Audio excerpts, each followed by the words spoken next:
But on our Sunday morning book feature this morning, we follow the hilarious and relatable story of Jess, a 29-year-old Londoner who's taken on a surprise trip by her boyfriend to attend her best friend's last-minute wedding in South Africa, and how the turn of events impacts on their relationship, even when they've returned back home in the UK. Now, all this is contained in Catherine Bennetto's latest book titled Make or Break. When the truth comes out, will it be make or break? Well, the English author joins us now via Skype from Cape Town to tell us more about her second offering.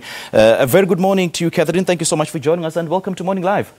Good morning. Thanks for having me. It's an absolute pleasure, Catherine. Now, for a hilariously humorous book to have taken a somber and a sad turn towards the end as very difficult decisions are made, I find that very uncanny.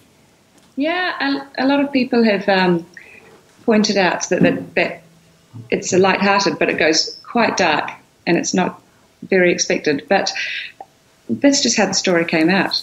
But I find a lot of hilarity in, sad events. You can always be funny. Right. And the title of this book, Catherine, Make or Break, really gives a glimpse of what is about to unfold in the book, as well as how the book is going to end, doesn't it? Yeah, well, I hope nobody guesses the ending. But you definitely know that there's something coming. You're moving towards it. And most reviews that I've had, people are quite shocked by what the actual make or break moment is. You know what? Jess reminds me of Becky Bloomwood from the Shopaholic series as someone you'll either adore or find very irritating. Now, speak to us about Jess, who's never been to South Africa, and about her reality did not match her expectations she had about South Africa. Well, I think that's basically probably the way I first viewed South Africa. Most people who view South Africa from just the news, you have a completely different view of what it was. And so when I arrived, and I absolutely fell in love with the place, and I thought, I have to put this in a book. I have to put... most romantic comedies are set in London or New York or Paris, and I thought most people outside of South Africa have a completely different view, and I want to show what it really is like and how wonderful it is. And so I did it from the point of view of Jess, who think, oh, I would never go there, it's terrifying, and who falls in love. Indeed, and Jess and Pete's relationship are sort of really at the center of this book. I mean, talk to us about the development of this relationship and how it progresses in the book. At some point, Jess was actually expecting Pete to propose to her in South Africa. Yes, so she and Pete have been together for about 6 years, and she just assumes they're going to get married. And when they head to South Africa, where all the diamonds are, she thinks, I'm going to come back engaged. It'll be so romantic. I'll get a diamond. And it goes completely the opposite way. But I can't tell you anymore. Yeah. Well, Catherine, I must commend you for handling very, very sticky situations with grace and without failing any of the characters. And speaking of which, I found the relationship between Jess and her sister very warm and interesting because she comes first in her life. Yeah, she does. And I come from, I've got two sisters, and my parents divorced when I was quite young. So I was very much brought up by my mother, and my grandmother was really prominent.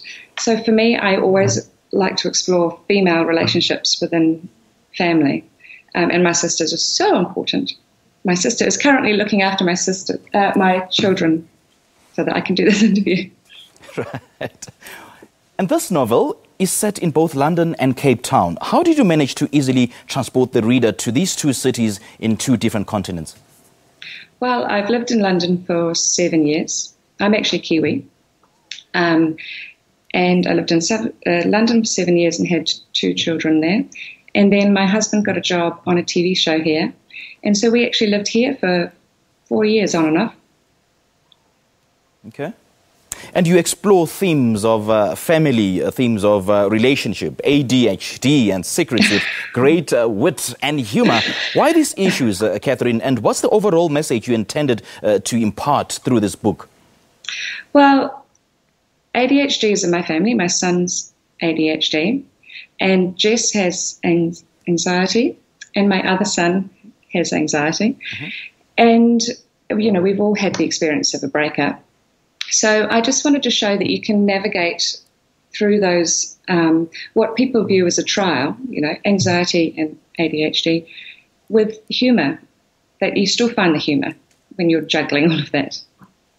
Yeah, and, I found this book very humorous. I mean, a couple of chapters into this book, I was in awe already. And it was heartbreaking at times, but equally relatable and topical. How much work and how much time and how much research did go into this? Well, research was just me having a wonderful time in Cape Town. And I was back in New Zealand then, and it was middle of winter, and it was snow outside, and all I wanted to be was back in Cape Town and in the sun. And so I'd sit there looking at my old photos going, oh, and I'm quickly writing. But in the twist, which I can't say, I did have to do a lot of research into that part, that family dynamic. And I had to go on forums and read people's experiences, and it was quite traumatic. But I tried to make it funny. Yeah, and the other book, Kathy, How to Fall in Love, actually received a lot of positive praise and reviews. How has the reception been like for Make or Break? I think it's getting quite good reviews. The star rating is quite good on Amazon. I have had a producer show some interest in making it into a movie, which I just think would be brilliant because Cape Town looks amazing. So we'll see about that. That's sort of in the process. Yeah, I think a lot of people read it, and I keep getting told, I would never think of going to Cape Town or South Africa before, but I've read this and I really want to go. I know, right? I know. Yeah. I know. Kathy, this is an absolute masterpiece. Thank you so much for so much work that you put into it, and for inspiring some of us and for making us laugh. We really appreciate the time, hey? Thank you very much for having me. All right. Well, that was English author Catherine Bennetto, and she was talking to us about her second book, a romantic comedy titled Make or